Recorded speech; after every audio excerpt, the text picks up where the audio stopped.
Ataques de pânico, crises de ansiedade e a fé cristã. É de conhecimento que o Brasil é um dos países mais ansiosos do mundo. Historicamente, o Brasil ele era conhecido pela sua alegria, pela sua euforia, pelas suas festas, por ser um povo acolhedor, de fato nós somos, por ser um povo hospitaleiro, de fato nós somos, por ser um povo sorridente, e eu acredito que ainda somos. Porém, paradoxalmente, o Brasil, mais recentemente, nos últimos 5 anos, um pouco antes, começou a ser conhecido como um povo ansioso. Mais de 19 milhões de brasileiros convivem com a ansiedade, isso é equivalente a quase 10% de toda a população. E depois da pandemia, estima-se que esse número tenha aumentado de 12 pessoas a cada 100 que são ansiosas. Por que nós estamos ficando tão ansiosos assim? Por causa de aspectos circunstanciais. Eu mencionei as telas, mas deixa eu falar de tecnologia de maneira mais ampla. A tecnologia facilitou muita coisa na nossa vida, mas ela criou demandas que nós não tínhamos antes. Inclusive, a tecnologia roubou o tempo livre que deveria nos proporcionar. Os teóricos da área da antropologia que falam sobre tecnologia, eles vão dizer que toda tecnologia tem um paradoxo. O celular que faz você conversar com qualquer pessoa do mundo também faz você ter menos tempo. Tá entendendo? E todas as tecnologias são paradoxais. Você cria uma tecnologia, aquela tecnologia cria novas demandas que não existiam, e aí você precisa criar mais tecnologias para lidar com aquelas demandas que não existiam, só que essa tecnologia cria outras demandas e assim por diante. E isso vai nos deixando sufocados. Informação. Há um estudo que saiu não faz muito tempo que um adulto do século XVII com em torno de 60 anos, teria consumido a mesma quantidade de informação que hoje uma criança de 5 anos já consumiu. Isso significa, meus irmãos, que nós aceleramos tanto o consumo informacional que nós não temos tempo para digerir. Nós somos obrigados a engolir, mas nem conseguimos mastigar aquilo que um homem levava, uma mulher levava a vida inteira para ter acesso, para entender, para degustar, para digerir. Hoje, uma criança de 5 anos tem que lidar. Imagina um adolescente, um jovem, certamente isso nos deixa mais ansiosos. Pressão pela vida perfeita. Nós estamos sempre nos comparando, invejando, numa busca por felicidade constante. E a ditadura da felicidade gera ansiedade e infelicidade. Esses são os aspectos circunstanciais, mas também há outros aspectos pessoais. Por exemplo, estresse. Cada pessoa tem um ritmo de vida, é verdade. Mas, de maneira geral, a vida está mais acelerada e estressante na nossa cultura urbana. Estresse é a matéria-prima da ansiedade. Procrastinação. Procrastinação significa deixar ou adiar compromissos importantes para depois. Você adia tarefas porque você as associa a um sentimento ruim e procrastinação certamente gera ansiedade. Desorganização. Irmãos, ansiedade, às vezes, não tem relação com trabalhar muito. Às vezes tem relação com trabalhar mal, sem planejamento, sem organização. Eu não estou dizendo que nós devemos ser paranoicos com organização, aquela pessoa que não pode ver nada fora do lugar, porque isso também gera ansiedade. Mas também tem aspectos espirituais que podem gerar ansiedade, como carência. Não tem nada mais desgastante do que a insegurança de não sermos amados.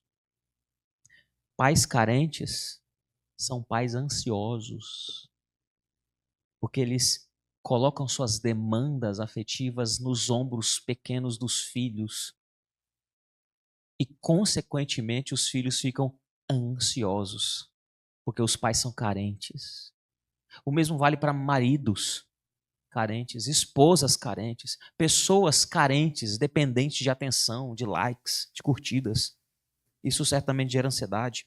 Mas também pecados não confessados geram ansiedades. Há ansiedades e aflições que são produtos da rebeldia. É isso que Davi quer dizer quando ele escreve: enquanto calei os meus pecados, enquanto eu não confessei os meus pecados, envelheceram os meus ossos pelos meus constantes gemidos todo dia. Porque a tua mão pesava dia e noite sobre mim, e o meu vigor secou como no calor do verão. A ideia de Davi aqui, que escreve o Salmo 32, é: enquanto eu fui rebelde, enquanto eu não confessei, enquanto eu não busquei o Senhor, isso foi me desgastando, isso foi me drenando, o meu vigor foi sumindo, eu fui ficando ansioso. Não se enganem.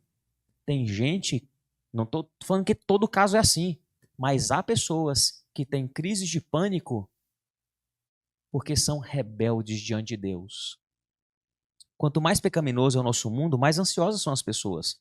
Agora tem outra coisa que gera ansiedade, que é a falta de perdão. Há pessoas que são tão atormentadas pelos fantasmas do passado que ficam ansiosas.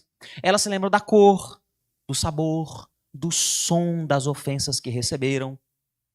Elas vivem e revivem o dia da tragédia até que aquilo se torne traumático. Qual é o problema disso? Deixa eu ensinar uma coisa para vocês sobre memória, tá? Se você é daquela pessoa que anota, esse é o momento. A memória humana, ela é diferente de qualquer tipo de memória dos seres criados, tá? A memória humana, ela não é objetiva. O que é uma memória objetiva? O seu celular tem memória objetiva. Você salva um arquivo, você vai lá e o arquivo está do mesmo jeito que você salvou, a menos que você tenha feito alguma coisa errada. É ou não é? Essa é uma memória objetiva. Agora, a memória humana, ela é interpretativa. E frequentemente você reinterpreta o fato à luz de como seu coração está no momento da interpretação. Deixa eu dar um exemplo, tá bom? Tem crianças que de fato foram tocadas de maneira inadequada. Não foram estupradas, mas foram tocadas de maneira inadequada. Foram abusadas, mas não estupradas. Estou fazendo essa distinção aqui, para ficar um pouco mais claro. Tocaram essa criança com malícia. Anos se passaram, décadas. Já adulta, ela resolve, talvez num processo terapêutico ou num processo de lembrança, de autodescobrimento pessoal, ela resolve lembrar-se disso. O problema é que ela está fazendo isso porque ela está em crise com uma série de outros problemas. Quando ela lembra isso e revisita a memória, ela reinterpreta. E tem pessoas de tantas revisitações a uma memória, transforma o toque inadequado, o abuso, em estupro. Porque ela começa a acrescentar elementos que não estavam lá. Porque a memória humana não é objetiva. Porque memória é um atributo do coração. E desesperadamente corrupto é o coração. Eu disse isso no primeiro dia, eu repito, dei o exemplo de Maria no caso. O anjo falou que Maria ia ficar grávida e ela guardou tudo aquilo no coração. A nossa memória é um atributo do coração. É por isso que a nossa memória ela não é objetiva, mas interpretável. Mas ela também é corruptível. Isso significa, sabe aquela criança que não lembra nada? Pode ser que ela não lembre, não é porque ela tenha apenas falta de nutrientes na sua bioquímica cerebral. Pode ser também, mas pode ser que ela tenha um coração rebelde e ela não se lembre, porque a memória é corruptível. Via de regra, nós lembramos das coisas que nós amamos. É por isso que uma das características de uma pessoa apaixonada é que ela não consegue esquecer o objeto da sua afeição, do seu amor. Percebe? Entendeu? Memória humana não é confiável. O problema é que quando você não perdoa, você não lida com a sua memória. Você revisita tanto que aquilo que te feriu continua te ferindo como se estivesse acontecendo de novo, e de novo, e de novo. E a ferida que era desse tamanho se torna desse tamanho. E a pessoa vai ficando ansiosa, tá? Tem gente que, por não pararem de olhar para o passado, não conseguem olhar para o futuro nem viver o presente. E por que as crianças estão ficando mais ansiosas? O primeiro motivo é por causa da expectativa e pressão acadêmica que é colocada sobre elas. Há um estudo que vai dizer que mais de uma em cada 4 adolescentes no Reino Unido relataram níveis de ansiedade acima da média, com pressão por ter sucesso academicamente sendo o principal fator. Pais que pressionam loucamente seus filhos, porque eles vão dizer: você precisa estudar para ser alguém na vida. Como se aquela criança já não fosse alguém em Cristo. Como se aquela criança não precisasse do mais importante, não um diploma que te agrade, mas ter um coração regenerado diante de Deus. Ela já é alguém em Cristo Jesus. Então não vai ser o estudo que vai torná-la alguém. Ela já é alguém. E você precisa ter olhos regenerados para enxergar isso. Porque senão você está colocando uma carga tão grande sobre ela que ela vai sendo sufocada e ficando cada vez mais ansiosa. Outra pesquisa da Associação Americana de Psicologia concluiu que 63% dos pais americanos acreditam que seus filhos estão mais ansiosos do que eles quando eram crianças, com expectativas elevadas em casa, na escola, sendo citadas como causa principal. Crianças estão ficando mais ansiosas por causa do impacto da tecnologia e redes sociais. Esse estudo da Universidade de Michigan conclui que adolescentes que passam mais tempo em redes sociais, como Instagram, Snapchat, no caso lá, né, dos Estados Unidos, apresentam maior risco de sintomas de ansiedade e depressão. Já esse outro estudo vai dizer que 73% dos adolescentes americanos relatam sentir pressão por manter a aparência perfeita online, a vida editada, cortada, hermeticamente controlada, corpos perfeitos, pele intocável, sempre sorrindo, sempre com conquistas, de preferência em lugares exuberantes. E quem não tem isso vai ficando ansioso, se sentindo cobrado. Tem jovens adolescentes que eles estão desde crianças pensando em fazer o primeiro milhão o quanto antes. Porque é isso que é viver. É por isso que eles não querem mais estudar. Porque eles não acham que o estudo vale a pena. Porque eles precisam produzir. Precisam avançar. Recentemente eu li um livro que me impactou profundamente. É uma pesquisa do sociólogo, filósofo e psicólogo Jonathan Haidt. Ele foi publicada nos Estados Unidos, né? E o título é Geração Ansiosa: Como a grande reconfiguração da infância está causando uma epidemia de doenças mentais. Esse livro, se não me engano, foi traduzido e publicado recentemente no Brasil, mas é um livraço, assim. A tese dele é simples. O conceito e as práticas da infância já foram reconfiguradas e alteradas, meus irmãos. Só os pais que não perceberam. A infância do seu filho não tem nada a ver com a sua. Sabe quando você fala assim, no meu tempo era tudo diferente? De fato. Não era melhor nem pior, era diferente. Alguns aspectos são, de fato, melhores mesmo, outros não, nem tanto. E, segundo Jonathan, os adultos eles são os culpados pela mudança, porque o protagonista dessa reconfiguração da infância é o smartphone. Haidt, ele identifica 4 danos fundamentais da infância baseada no telefone. Primeiro é privação social. Eles são bons em estar por dentro dos memes, dos temas, das trend topics. Eles são bons em acompanhar tudo aquilo que acontece. Eles são bons em interagir virtualmente, mas pessoalmente parece um bando de bicho acuado, com os ombros curvados, que não conversam, não olham nos olhos, e eles se sentem desconfortáveis em estar ali. Agora põe esse povo num grupo virtual. Se eu crio uma cultura onde essas crianças se relacionam somente de maneira virtual, elas não vão conseguir lidar com sociedade. Mas foi para isso que Deus nos criou, para viver de maneira social. Tem também a privação do sono.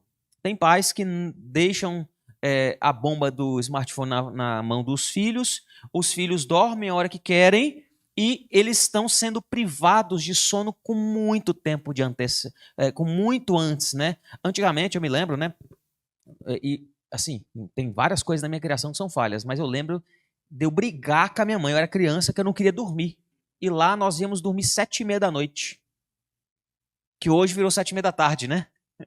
Mas eu falei, não quero dormir, não quero. Era uma briga para dormir, mas ai, deu questioná-la. Eu tinha que dormir.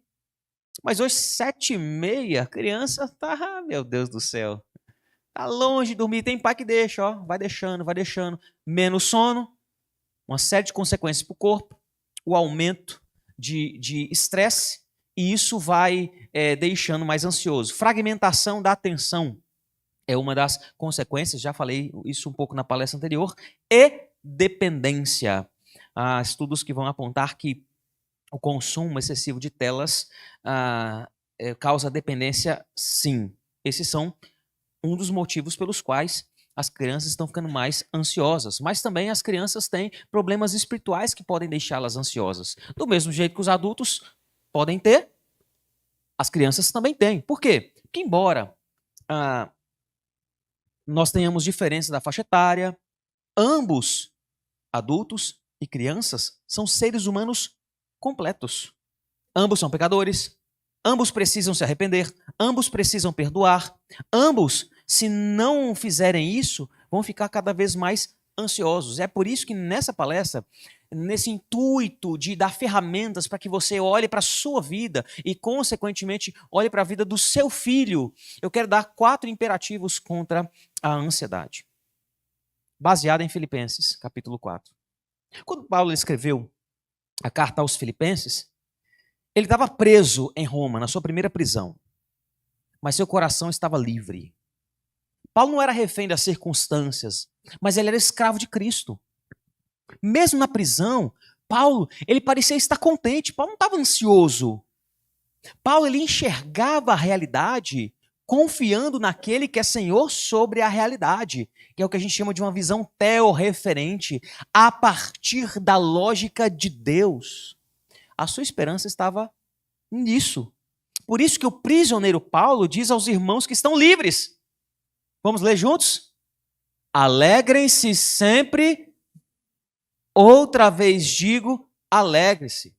Paulo, nessa frase aí, ele vai dizer que a alegria cristã, ela é um imperativo, é uma ordem. E se é uma ordem, faz parte daquilo que nós devemos obedecer para sermos santificados. Tem pessoas que se tornam amargas na vida, descumprindo essa ordem, porque elas acham que a vida deveria ser do jeito que elas gostariam que fosse, quando na verdade elas deveriam olhar para esse mandamento e dizer assim: alegrem-se não nas circunstâncias, alegrem-se não na saúde, alegrem-se não apenas na família, alegrem-se no... Essa é a base da nossa alegria, porque a alegria cristã tem muito mais a ver com contentamento do que com euforia. A alegria cristã tem muito mais a ver com um coração cheio do evangelho do que um cérebro cheio de dopamina, se você preferir. Por causa do fundamento sólido do Senhor. Isso só é possível porque nós não nos alegramos na ansiedade, mas no Senhor, mesmo em meio às ansiedades. E como é que eu posso me alegrar numa circunstância assim? Ou como alguém me perguntou de ontem para hoje: pastor, como é que eu posso viver minha vida chorando sempre assim? Como é que eu lido com a ansiedade? Com o primeiro imperativo: não se preocupe com nada.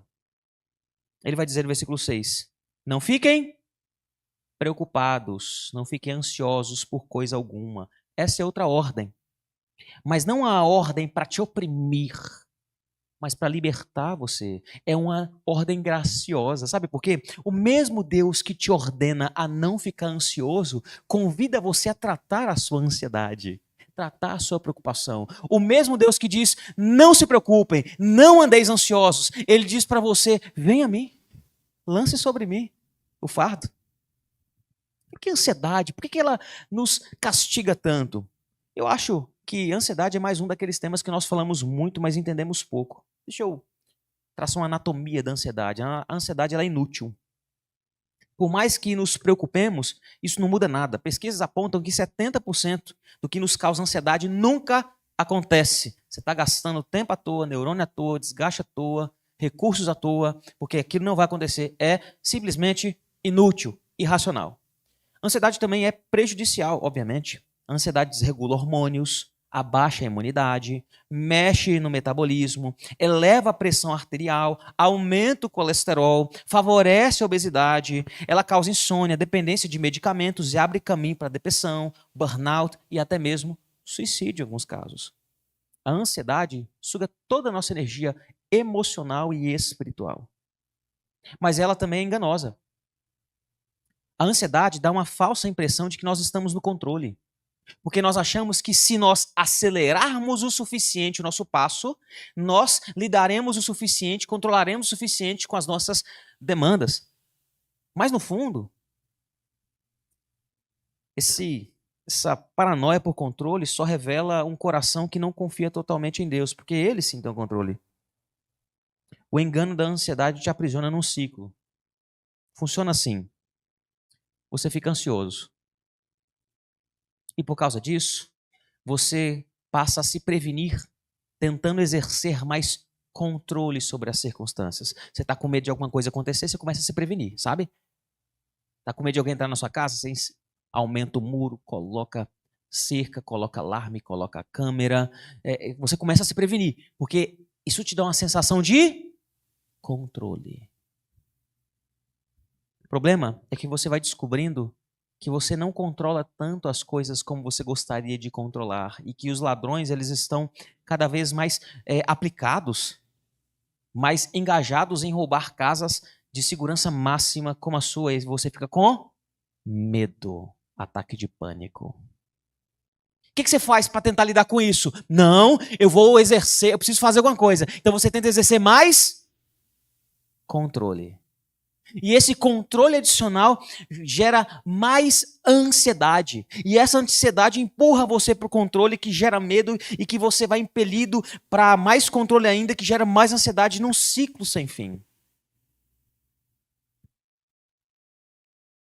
Quanto mais medo de perder o controle, mais você tenta controlar e mais ansioso fica.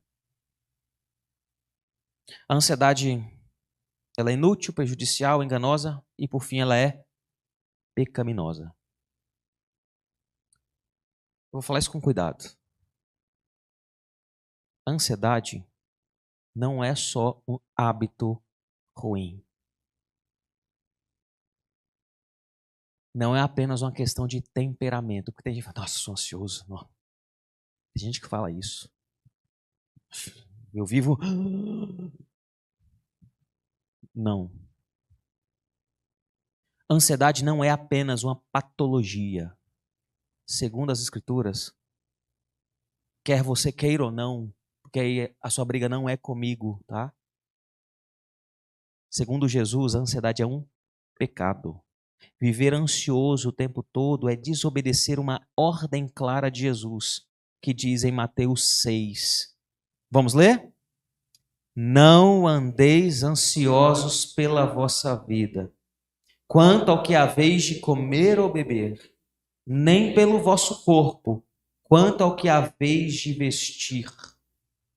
A ordem de Jesus aqui é dada depois dele falar que não é possível servir a dois senhores. Ou você vai agradar um e desagradar o outro, ou vai amar um e odiar o outro. Aí ele vai concluir dizendo, não podeis servir a Deus e as riquezas. Portanto, não andeis ansiosos. Porque, em última instância, a ansiedade é uma briga constante por você colocar Deus na sua caixinha e adorar um ídolo que não te dá segurança. E eu falo isso com todo o carinho do mundo, não porque eu estou estendendo os dedos contra você, mas é porque eu estou oferecendo a mão estendida. É mais fácil eu dizer é um pecado, porque para os nossos pecados houve solução na cruz, do que falar que é uma patologia onde nós nunca teremos cura. É um pecado, Jesus fala isso. E veja, a presença da ansiedade é inevitável. A prisão da ansiedade é opcional. Se Jesus ordena não andeis ansiosos, é porque é possível obedecer. Ao invés de ficarmos ansiosos, deveríamos confiar no cuidado de Deus. Como Paulo escreve, como Pedro escreve, aliás. Humilhem-se debaixo da poderosa mão de Deus, para que Ele, em tempo oportuno, os exalte. Lancem sobre Ele todas as suas ansiedades. Por quê? Ele cuida de você, Ele te ama. Deus está dizendo nessa noite para você, eu amo você. o que rouba seu sono. Eu cuido. Pode dormir. Enquanto você dorme, eu trabalho. A minha mão vai onde a sua mão não vai. Os meus olhos estão onde seus olhos não estão. Eu posso fazer aquilo que você não consegue fazer. Eu cuido daqueles que você ama quando você não consegue cuidar. Descansa, porque eu tenho cuidado de você. Se humilhe debaixo da minha poderosa mão, porque a mão que está sobre você não está para te destruir, está para te proteger. Porque a ansiedade é a tentativa cansada de ser Deus de uma vida que só pode ser sustentada por Deus. Não se preocupe com nada. Segundo imperativo, ore por tudo. Não fiquem preocupados com coisa alguma, mas, ao contrário de ficar ansioso e preocupado, em tudo sejam conhecidos diante de Deus os pedidos de vocês, pela oração, pela súplica, com ações de graças. Não andeis ansiosos por nada, porém, orem por tudo. Há um contraste aqui entre ansiedade e oração. Uma se opõe à outra. A ansiedade é inimiga da oração e vice-versa. Onde uma está, a outra precisa ir embora.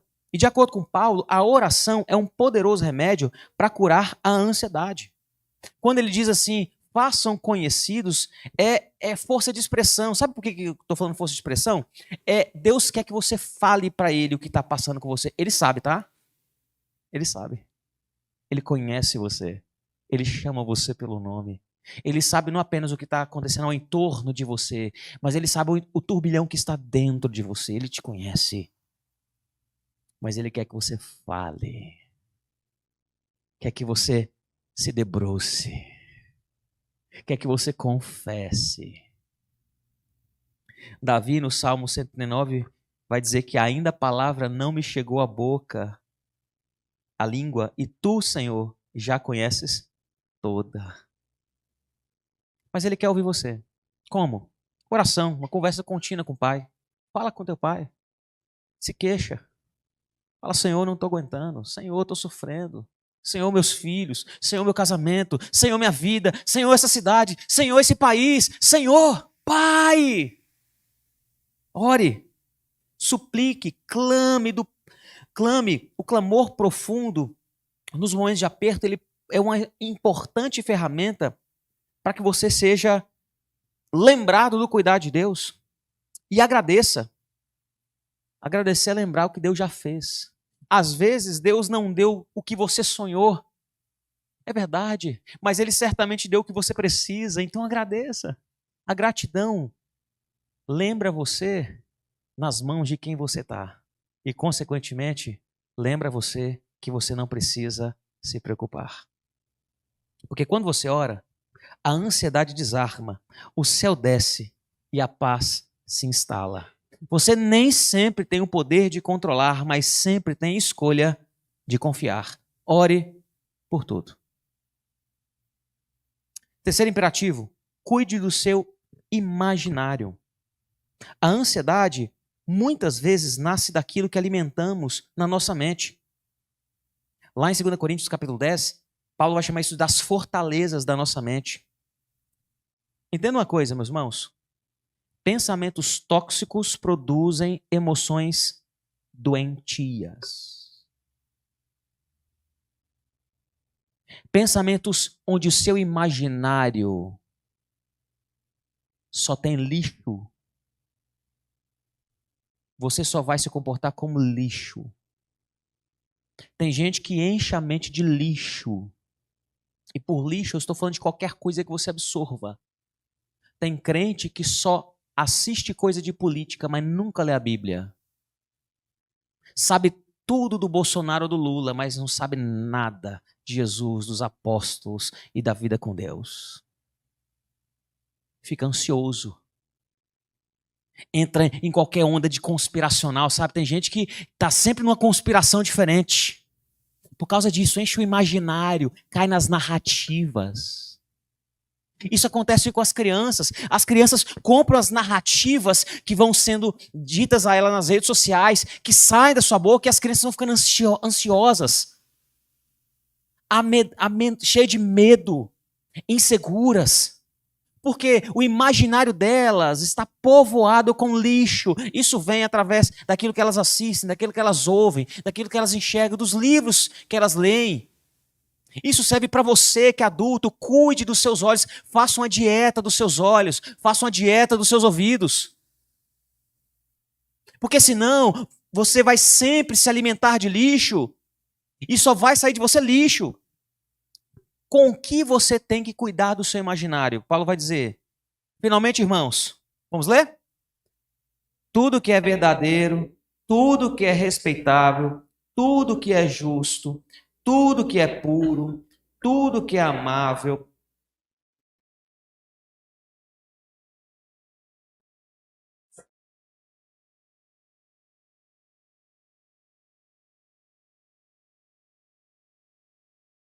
Em grego, é incomum a repetição constante assim, de uma palavra como está aqui. Tudo, tudo, tudo, tudo, tudo, tudo, tudo. E quando isso aparece, é uma ênfase.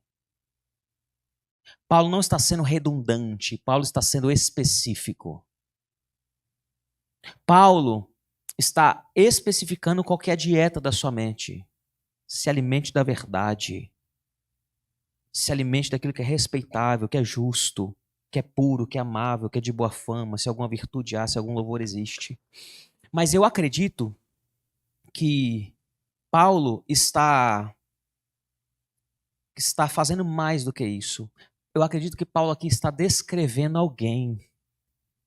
Quem é que é verdadeiro, respeitável, justo, puro, amável, de boa fama e virtuoso?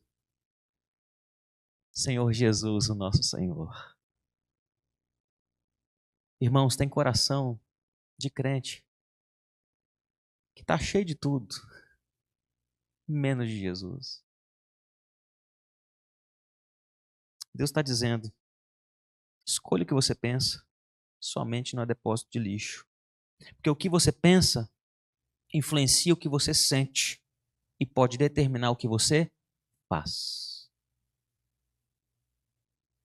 Isso vale para a criança, mas isso vale para você, adulto. Segundo o sociólogo Byung-Chul Han, nós vivemos numa sociedade do cansaço, onde nós ficamos o tempo inteiro hiperestimulados. Você tem que romper com essa lógica, dizer não ao excesso de estímulos, memorizar as escrituras, consumir beleza. Qual foi a última vez que você viu um pôr do sol? Olhou para o céu e se maravilhou e lembrou-se do texto: os céus declaram a glória de Deus. Qual foi a última vez que você viu uma criança sorrindo e você parou para admirar? Qual foi a última vez que você olhou para os passarinhos do campo e se lembrou das palavras de Jesus? Eu cuido dos passarinhos que não são os meus filhos. Eu não vou cuidar de você. Consuma beleza, não podridão. Alimente-se da palavra. Ansiedade é o fruto de uma mente desgovernada. E a paz nasce da mente disciplinada pela verdade. Eu digo isso porque Paulo, ele fala, e a paz de Deus, que excede todo entendimento, vai fazer o quê? Guardará o coração e a mente de vocês em Cristo Jesus. Ele está descrevendo uma paz que ela é divina. A paz é de Deus. Essa paz de Deus é diferente da paz com Deus. A paz com Deus é aquela paz que nós ganhamos na conversão. Porque Deus, antes de nós recebermos a graça em Cristo Jesus, era um Deus irado contra nós. Mas a partir do momento em que nós recebemos pela fé Jesus na nossa vida, Deus não se aproxima de nós como um juiz irado, mas como um pai amoroso. Essa é a paz com Deus. Mas o texto fala de uma paz de Deus, uma paz que Deus concede, ela é divina, ela é graciosa, ela é oferecida. Mas tudo, essa paz, ela é obtida com a paz. A ideia aqui ela é um produto de uma mente que foi renovada, guardada, protegida com o imaginário na pessoa de Jesus. Essa paz também é inexplicável, ela excede o entendimento. A paz de Deus pode ser sentida mesmo quando não há razões para se desesperar, mesmo quando há razões para se desesperar. A paz de Deus não se adquire com ausência de conflitos, mas ela coexiste com os dramas da vida. Essa paz também é protetora. O verbo guardar aí é um vocabulário militar. Traz a ideia de um soldado que vive à porta a porta e fica controlando o acesso. Então, ele vai controlar aquilo que vai entrar no seu coração. E quando a ansiedade bater a porta do seu coração, essa paz de Deus que controla o acesso vai dizer: aqui não. A promessa de Deus é clara. A paz dele será nosso sentinela. Ela estará armada à porta da mente e do coração. E ela não vai entrar, nada vai entrar sem permissão. Muitas das preocupações, meus irmãos, que nos atormentam nem teriam entrado se tivéssemos orado mais. Sabe uma das coisas que eu falei que a ansiedade ela é inútil? Muitas das coisas que os cenários que a gente fica imaginando nem acontecem, 70%. A gente teria, se a gente tivesse orado mais, a gente nem teria passado por isso. Se com súplicas e gratidão tivéssemos buscado o Senhor, tudo seria diferente. Se tivéssemos alimentado a mente com aquilo que é bom, verdadeiro e digno, tudo seria diferente. Porque é assim que nós combatemos. Cuide no imaginário da sua criança, dos desenhos que ela assiste, dos livros que ela lê, das conversas que ela tem. E você vai perceber que ela vai ter um coração pacificado. Mas por fim, tem atitudes corretas. Vamos ler todos juntos, versículo 9? O que também aprenderam, receberam e ouviram de mim, e o que viram em mim, isso ponham em prática, e o Deus da paz estará com vocês. Irmãos, eu estou plenamente convencido. Numa conferência assim, eu sei que você sai daqui com muitas informações, muitos conceitos, muitas coisas para digerir, processar, pensar, muitas coisas que estão confrontando, desafiando você. Mas eu vou te dizer uma coisa: não basta saber, é preciso praticar.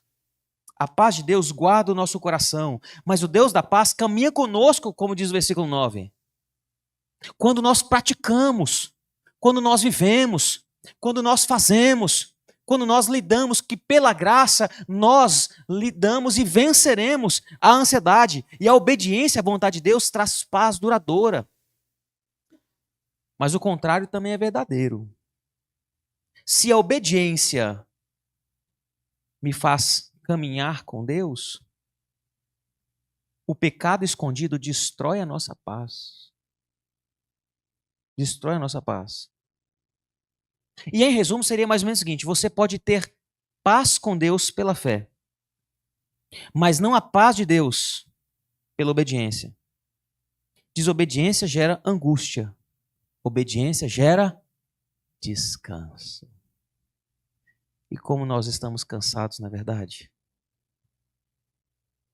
Num sábado à noite, nós chegamos sonolentos, cansados, arrebentados, uma exaustão que vai para além das nossas forças, uma exaustão que tem origem no coração, como nós estamos cansados.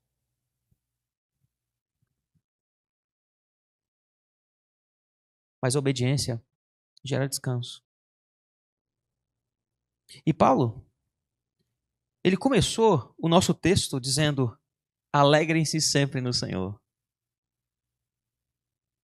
Outra vez digo: alegrai-vos, alegrem-se. Mas só é possível se alegrar porque Deus está perto. Versículo 5 diz: perto está o Senhor. Ele está perto em soberania, governando. Ele está perto em cuidado, sustentando. Ele está perto em amor, consolando.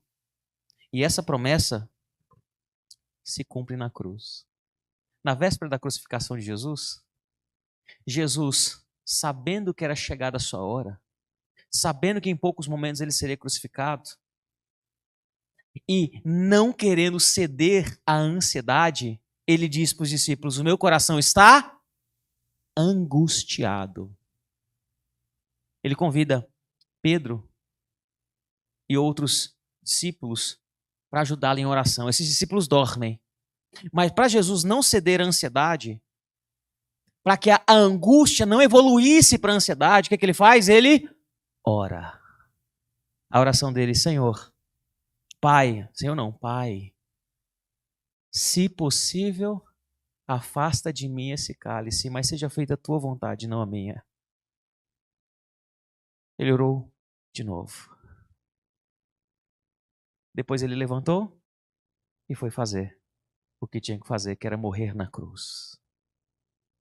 E morrendo na cruz, meus irmãos, ele provou duas coisas. A primeira delas é que ele perdeu a paz com Deus na cruz, dizendo: Deus meu, por que me desamparaste? Para que você experimentasse da paz com Deus.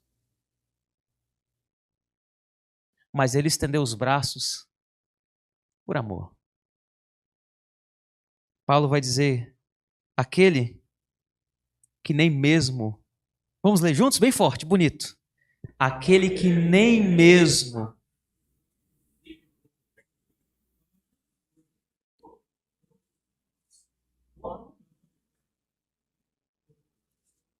Se Deus não poupou Jesus por amar você, por que você está ansioso, meu irmão, minha irmã?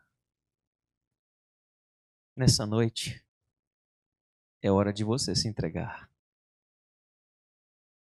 e depender desse Deus que está cuidando de você.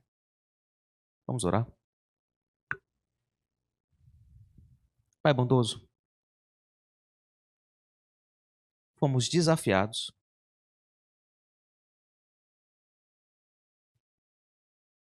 a chamar o nosso pecado de pecado.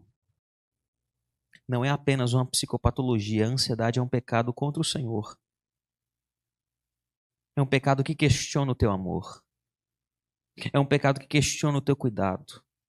É ingratidão do nosso coração. Somos nós querendo ser Deus, vivendo no mundo do Senhor, que é o nosso Deus. Então nós confessamos os nossos pecados, Senhor. Tem misericórdia de nós. Como o cego Bartimeu um dia orou: Senhor, tem misericórdia de nós, tem piedade de nós. Nós clamamos, Deus. Os nossos corações estão angustiados. Nós temos crises, ataques de pânico, porque nós vivemos como se o mundo dependesse da força do nosso braço, ao invés de depender da força do braço do Senhor. Não deixa, Senhor, que nós caiamos nas narrativas e cobranças desse mundo, mas que nós abracemos a Tua palavra e obedeçamos o Senhor graciosamente, poderosamente, porque o Senhor nos visita com amor, o Senhor nos capacita, o Senhor nos livra de nós mesmos, o Senhor nos ama. Ajuda-nos, Deus, a pregar essas verdades e a cumprir com esses imperativos na vida das nossas crianças. Aquelas seja um testemunho de paz numa geração ansiosa. E então, através da nossa vida, as pessoas saberão que o Senhor é Deus e conhecerão teu amor. Louvado seja o teu nome, Deus, pelo Senhor Jesus, pela sua obra na cruz, pelo seu amor provado e pelo seu amor derramado sobre nós nessa noite. E é no nome dele que nós oramos, pedindo que o Senhor nos liberte de nós mesmos, dos nossos ídolos, dos nossos pecados, e nos dê a paz do Senhor que tanto precisamos. Amém.